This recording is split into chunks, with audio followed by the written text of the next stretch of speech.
Nakakita na ba kaya ng chili ng demonyo, guys?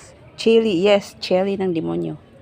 Ayan o, chili ng demonyo. Kasi chili ng demonyo, tawag ko dito kasi violet eh, 'di ba? Nakikita nyo yun pag ang sungay ng demonyo is violet.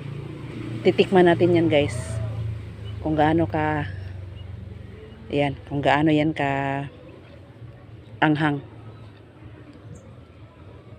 Ganyan lang natin. Ayan. Titikman ulit natin ha. Ayan, pakita ko sa inyo. Titikman natin.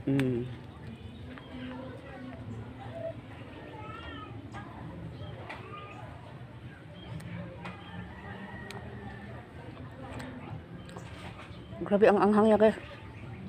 Demonyong nga. Talaga, guys, pero masarap siya sa lalamunan. Maanghang siya, maanghang, pero yung anghang niya na ano doon sa lalamunan. Masarap to sa lahat ng sili na natikman ko. Ayan.